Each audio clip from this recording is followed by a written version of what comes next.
I ain't lost none of my real homies to nobody but another 60, nigga. Ain't no enemies killed none of my homeboys, nigga. No enemies, nigga. I lost all my real friends to 60s, so miss me. What? What? You need to be putting a mask on your face. You need to pull your pants up, and you need to put, because you're walking up to the people's car, you ain't got no mask on. You need to put a mask on before you start asking for money. Look at your face, you're all f***ed up. So you need to put a mask on. There's coronavirus going on, and people might give you some money if you cover your face up, you pull your pants up, you got your whole ass out. So how you expect people to give you money? You got your whole ass out, your face ain't covered. Yeah, and we out here trying to get breakfast. You think somebody want to see you early this morning while I'm trying to get some coffee and donuts and trying to get my breakfast? What are you out here for? Trying to get something to eat, or are you trying to get high? What do you want? No, do you want something to eat, or do you want to get high? No, tell me, what do you want? Or if you want to get high, eating, when you eat, it don't cost that much. If you want to get high, I'll give you enough to get high. If you want something to eat, you want to get high, okay, so I'll give you a dub so you can get high. Other than that, if you want something to eat, I'll get you one of these little Happy Meals for $3, $4, $5. So if you want to get high, I'll give you $20. And then that way you can get out of this McDonald's line, ruin everybody's appetite looking at you. You feel me? You feel me? So now you go get high, okay?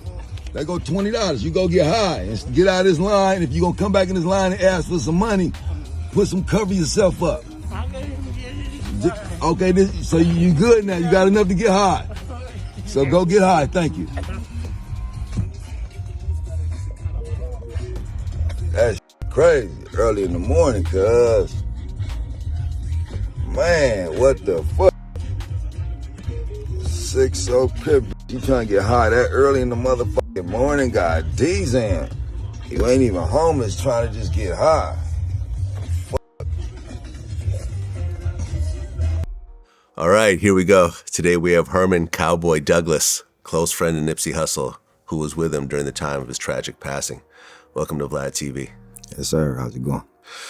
Oh, man. Well, number one, I'm so sorry for your loss. I got to meet Nipsey a couple times. We did an interview. I have only good things to say about him, but I didn't have the type of relationship that you have.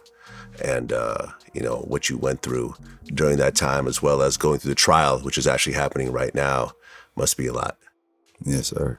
They say after a legend dies, the streets start whispering. And in South Los Angeles, after Nipsey Hussle's murder, the whispers turned into chaos. One man stood at the center of it all. A man who'd been there the day Nipsey took his final breath. A man who once represented the same colors, the same block, but who, after testifying in court, found himself both honored and hated. They call him Cowboy. To some, he's a man who did what was right. To others, he's a traitor who broke the code. But what came next, after Nipsey's death, would blur every line between loyalty, revenge, and survival. Just one day after Nipsey Hussle was killed, Cowboy was back in the neighborhood. No shirt on, his energy unshaken, but his eyes said everything. There's a crowd gathering, the tension thick enough to choke on. Someone steps to him. They argue. Words you can't quite make out over the crowd. Then, suddenly, Cowboy takes a step back, raises his hands, and in an instant, one punch. Bro, you gotta roll, son. You gotta roll.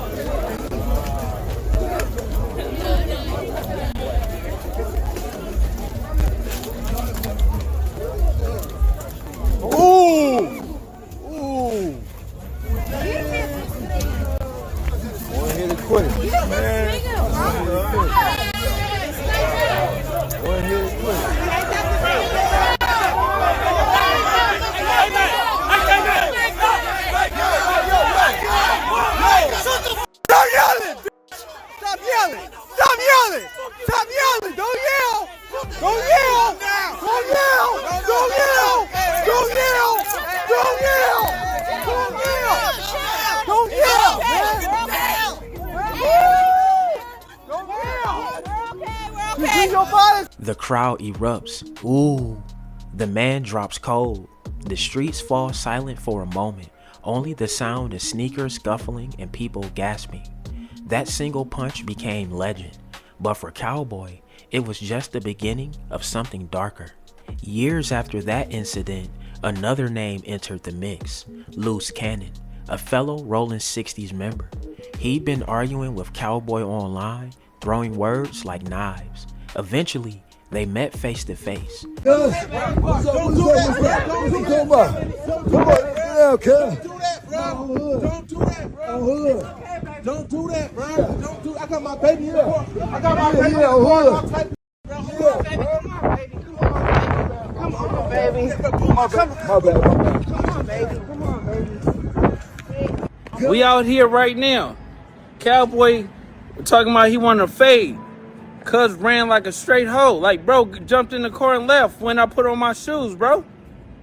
This is some real shit. Like, cuz, like, nigga from, where you from? I'm from Oakland, my nigga. You feel me? I was just trying to get this nigga Cowboy to flatten my tire. I'm trying to get brother to help me get my shit back to where I gotta get to. And then bro just get out the car. He trying to squabble with bro, but I'm like, bro, I got my baby in the car and all type of shit. Now ain't the time to be doing all that, Cowboy. Bro, I got respect but when I asked him for a fade, when I put on my shoes, what happened? The nigga left. You feel me? I don't know why he left, but maybe he left because I got my baby in the car. Nah, he left we were supposed to be but you feel pulling like, over. Maybe niggas should pull off. But this time, Luce didn't want to fight. He said he wasn't there for all that. But the tension between them, the unspoken history, it hung heavy. No fists thrown, no punches landed, but that moment said it all. Cowboy was becoming unpredictable, volatile, and a fuse waiting to blow. Then came the moment the world couldn't ignore. Cowboy goes live. The comments are flying, faces are watching, and there's another man standing across from him, Lil Wicked, also known as Trigger from Rollin 60s. Lil Wicked smirks, saying things that cut deep. Cub boo boo. He turns his back, laughing. Then, in a split second, Cowboy moves. Fast, silent, one swing. Boom. Lil Wicked hits the pavement, out cold. The phone keeps streaming as the chat explodes. People can't believe what they're seeing. It wasn't just a fight anymore. It was a message. Cowboy had become something else. Something that couldn't be contained by loyalty or fear. Testifying it. Did Peter cry when he learned you to die? Look, that's right, gotta have documents. I see innocent man for the migrants. Allegation arguments, nigga ain't smart as shit. Meanwhile, no work, cuz man, no. You couldn't pay any fault for that, bro. Snitch went over. I know it's about to crack, bro. Negative. Politics stretches. Boo boo.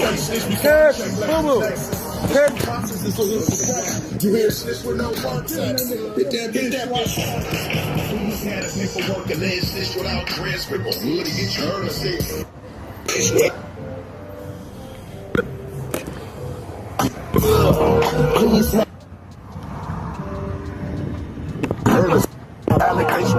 The name Cowboy wasn't just a street tag. It belonged to Herman Douglas, a man who lived and bled for the Rollin 60s. He was one of the originals, a OG, someone who's seen the set rise from the concrete of Crenshaw and Slauson. But Cowboy's story changed when he took the stand in 2022 against Eric Holder Jr., the man who killed Nipsey Hussle. In court, Cowboy spoke about loyalty, about truth, about breaking the quote-unquote no snitching rule. He said he wasn't gangbanging anymore, that he wanted to show the next generation doing what's right didn't make you weak. But when he walked out of the courtroom, he wasn't just a witness.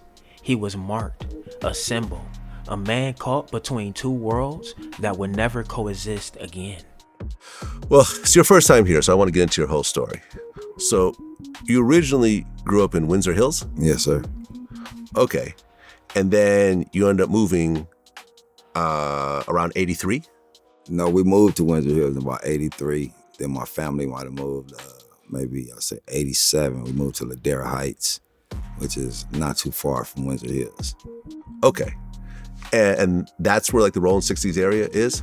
Yeah, so when I came in '83, I met the homies down there, but then we moved out of the hood, which is really to this more upper class part of the hood, basically, you know, and all my friends were still in the hood, so I hung in the hood. You know, my brothers, they grew up in a little upper class. Okay, and was it around that time you started getting involved with the 60s? Yes. Okay, and what led up to that, and how did that actually happen? This is the neighborhood I grew up in. You know, wherever, if my mom would have moved to Inglewood, I'd probably been from Inglewood, and she'd have moved wherever you grew up at, you're gonna be affiliated with that neighborhood. Like, you say, for instance, your mom grew up on 39th. They say, hey man, where you live at? You say, I'm on 39th. Say, oh yeah, he out the 30s. Or say, he out the 40s, you out the 60s, you out the 90s, you out the 100s. You know what I mean? So even if you're not from the hood, where you live at, you're gonna be affiliated with whatever's in that area. Okay, and were you jumped in? Oh, well, I got put on. I figured I got put on, you know, walking through the hood one day with the big homie. The homie's like, man, who are you? Like, where you from? Like, man, I'm from the hood. What they call you? I ain't got no name, but I'm from the hood. They like, oh, really? Come on back here. You know, squabbled 3 homies back to back. Back then we squabbled up. You know, we were more or less friends. You fall down, they let you get up, squabble up some more. You know what I mean? Fortunately, that day I never fell, so they were like, okay, that motherfucker squabbled. March 31st, 2019, the Marathon clothing store. A few seconds that would change Los Angeles forever. Nipsey Hussle shot multiple times in the parking lot of his own dream. 2 men wounded, 1 man gone. The killer, Eric Holder Jr., fled, but not for long. Now to that breaking news overnight. Grammy-nominated rapper Nipsey Hussle shot and killed outside his own clothing store in Los Angeles. Tributes from NBA stars and political leaders are coming in overnight, praising the performer for his focus on stopping gang violence and helping kids. Adrian Banker is in LA with the very latest. Good morning, Adrian.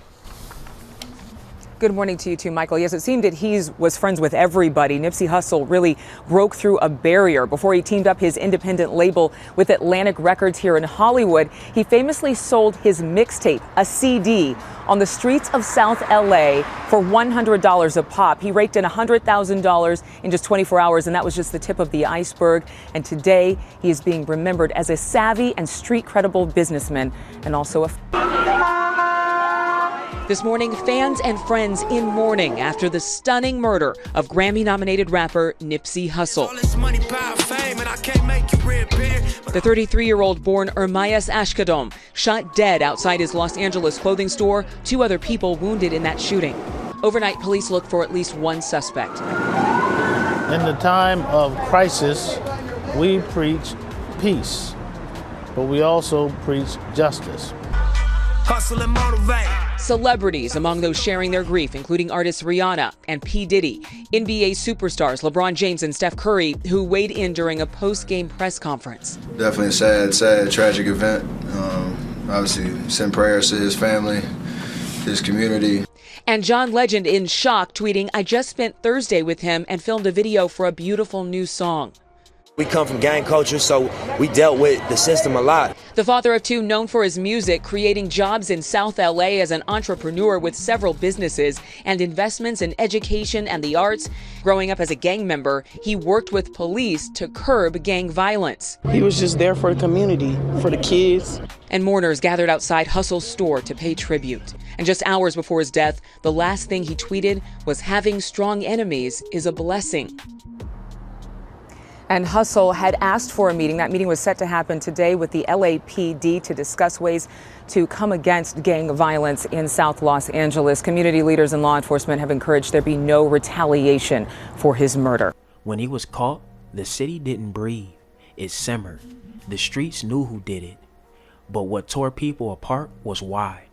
Word was, Nipsey called him a snitch, a single word that led to a murder.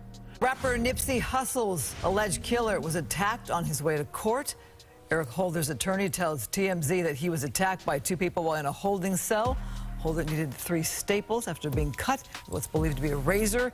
He also may have lost consciousness during the attack. Closing arguments in the murder trial are scheduled for Thursday.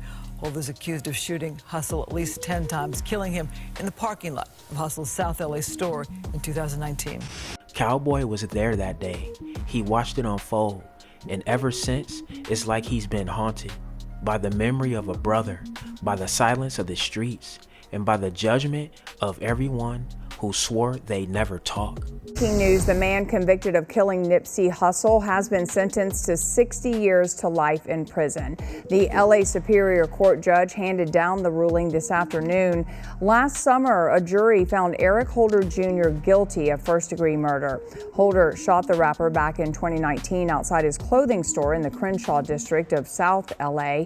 He was also convicted of 2 counts of attempted voluntary manslaughter for shooting 2 other men who survived. An exact motive for the shooting was never established during Holder's months-long trial. Eric Holder Jr. sentenced to 60 years to life. Justice on paper, but in the streets, justice doesn't come with a gavel. Cowboy still walks Crenshaw, sometimes smiling, sometimes shouting into the camera as if he's still fighting ghosts no one else can see. To some, he's the man who stood up for Nipsey. To others, he's the man who broke the code. But one thing's certain, since that day in 2019, nothing in the Rollin 60s has been the same, and maybe it never will be again. Alright y'all, there y'all have it, man. That's the crazy story of Cowboy from Rollin 60s knocking out another member. Hey man, get in that comment section. Let me know what y'all think. Drillers and trappers, we outside trapping and drilling 247. Don't go nowhere. Watch that next video. Gang!